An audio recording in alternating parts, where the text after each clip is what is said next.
All right. Hey, good morning, folks. Once again, we are back taking a look at the tropics. Today is June 17th, 2023. This is your first update of the 2023 Atlantic hurricane season. The season is underway, and we do have our first kind of sort of real wave to talk about. We did have our short-lived tropical system in the Gulf of Mexico that just kind of went south and died out without any issue. And of course, we had our no-name storm off the coast of Carolinas that almost sunk a cruise ship, but I guess we're just not going to talk about that. Anyway, guys, thanks for being here. Really appreciate the outflowing of support over the last week with my, kind of face reveal, if you will, and the new announcement of the job and all that. It's gone well so far. My first week's in the books, really enjoyed it, and looking forward to many more to come. And we will still be here tracking the tropics here on the page. So again, I really appreciate everybody's support. It meant more than you know to me.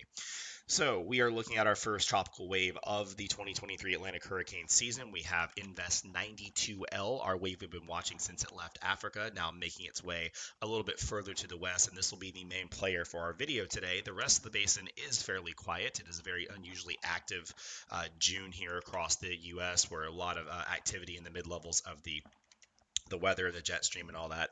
But otherwise, the basin is quiet. We have a little bit of convection in the southern western Caribbean, but anything that may or may not develop would just get pushed into Central America. It likely doesn't have time to develop. And globally, it's pretty quiet. We're watching one or two invests off the coast in the Pacific, but not going to be a threat. So let's go look at National Hurricane Center's morning bulletin on the system. I want to remind everybody that they've changed these graphics a little bit. They are now 7 days versus 5 days.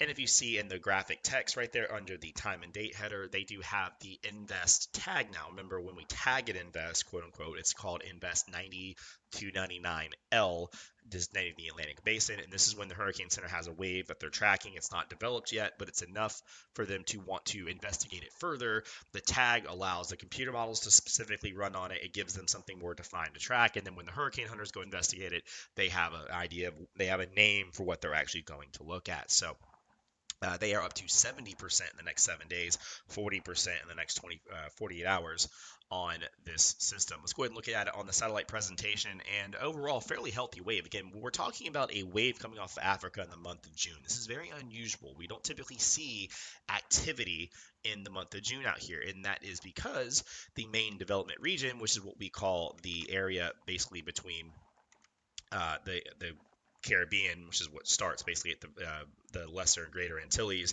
and Africa. This is the main development region. Now, this is something we would typically see around August, not so much in June or July. Yes, there are storms that occasionally form out here, like 92L is showing us, but it is rare. So why are we getting this so early in the year?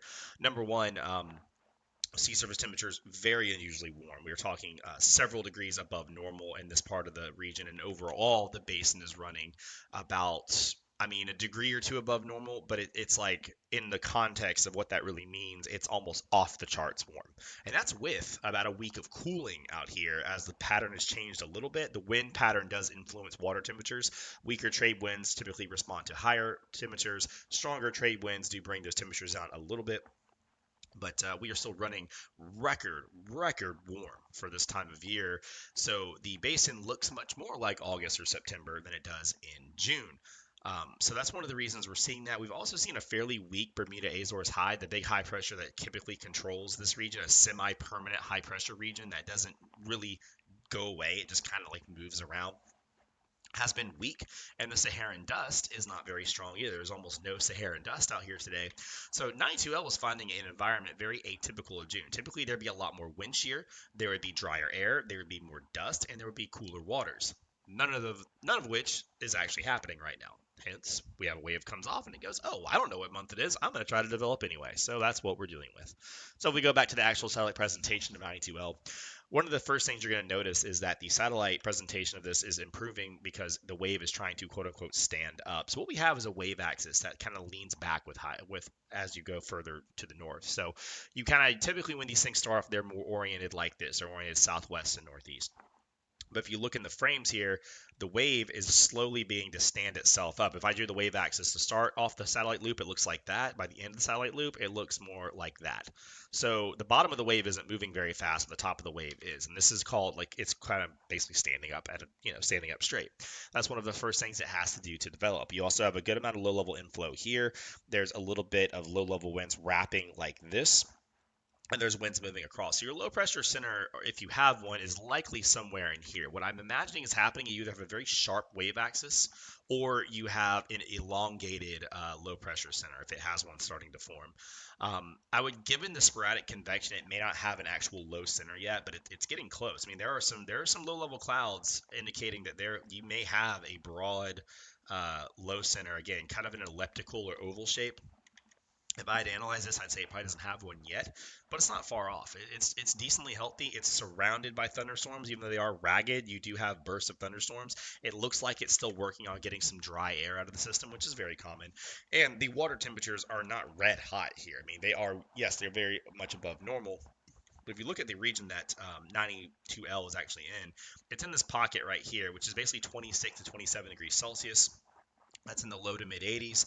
It's not rocket fuel, but it is enough to get a tropical system going. Typically, it's accepted that 26 Celsius is kind of your drawing divider line. Anything cooler than that, you're going to need some subtropical help to sustain tropical activity. So it's right on the border of that. Maybe that 27 degree isotherm may be helping it out some. But it's going to find these marginal water temperatures for a couple more days before it moves into some warmer water towards the end of the week. But overall, the satellite presentation of the storm is fairly impressive for the month of June, and I definitely would expect this to move along. And it looks like I wouldn't see any reason this wouldn't develop over the next couple of days. I think we'll have a tropical depression on our hands by early Monday, would be my guess. But we'll see how this plays out. Looking at the future of 92L and what could be the deal here. So I want to emphasize how far away this is. We're talking about this on Saturday morning, again June 17th, and we are moving this along, and I'm going to move this along all the way until Friday. So this is, I'm sorry, late. This is late Friday. The storm has only made it in the vicinity of the greater and lesser Antilles, which is again a couple thousand miles from even the southernmost point of Florida. So we are talking about more than a week out, so don't worry about the storm. It's not imminently coming to anyone's doorstep. It's not going to be an issue by Wednesday or anything like that. I mean, we have a full week before this even gets to the point where we have about a week to see where it's going to wind up. I mean, it's pretty good ways out there. But essentially, the idea here with 92L is it's going to hit a fork in the road around this time, around Friday. So look at the Friday weather pattern. This is at 500 millibars. This is upper level. And we have a pretty impressive omega block over the East Coast. This is kind of because it looks like the Greek symbol for omega. You have a low pressure over the southeast in this case, and then you have a big trough over the Atlantic Ocean. I guess this counts as your other low for the omega block. I'm not sure if tropical cyclones count. I'd have to go look at my school notes for that. But again, a big omega block, so it's forcing a very strong trough down to the central Atlantic basin, and this trough is trying to pick up what would be Brett by this point and take it away. So the fork in the road is basically one of two options. A, we have a fairly strong storm. We have a fairly strong Brett on our hands, either a strong tropical storm or a low-grade hurricane. This storm moves along, and then because it's a stronger storm, it extends further up into the atmosphere. Well, further up in the atmosphere, this is where these kind of winds are. These kind of winds show up, this trough picks up Brett, pulls it back out to sea. No one has to worry about anything. That's option A.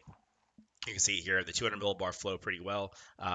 Our system moves along. It's stamped about 988 about this point, so healthy tropical storm. Big trough comes down, and this big blocking high in the upper levels keeps Brett away, moves it to the north, and it's out of our hair. Option B is if maybe Brett does not intensify as we expect. Say the water temperatures are a bit more marginal. Say the wind shear is a little higher than we expected. Say, this upper trough over the central western part of the MDR is a little bit stronger than we wind up anticipating, or it doesn't retrograde as fast as we think. A couple options out here. Again, it is June. It's still supposed to be hostile, even though it doesn't look hostile right now. Sometimes it does wind up being hostile. And let's say Brett doesn't develop as fast as we expect, and let's say by the end of Thursday, Friday, it's still sucking buttermilk and it's having a hard time. Okay, so we're going to put the same storm right here on the GFS. Now, again, it's marked as a stronger storm, and the GFS is portraying it as a stronger storm. But let's say it's weaker. Say it's just a tropical depression by Thursday or Friday. In that case, it will not extend far enough up into the atmosphere to feel these stronger upper winds, therefore feel its stronger trough. If it's weaker, then the lower level winds, say 150 millibars, are going to push this thing further to the west. So you will see us move more into Puerto Rico, the Virgin Islands, St. Croix, Hispaniola, all those smattering of islands there. So if Brett is weak, we may see this push further west than anticipated. And if you put the storm over here, then you're talking about potential impacts in the southeast U.S. going into the following week. Again, assuming it actually survives. It very well may not survive the islands. It may be much more hostile over here. We're not talking about, it's not like, okay, if it misses the trough, then we're getting a hurricane. What it means is we'll have to start watching it in a whole different scenario, but it does not guarantee that the U.S. will see impacts. Don't think of it that way. Just think of it as, well, it's got a fork in the road. If it takes option B, it's weaker and it moves further west. We'll have something to watch after that, but it will still be several days from any issues. The ensemble models for the European and the GFS show it well. European on the left, GFS on the right, so we're on tropical.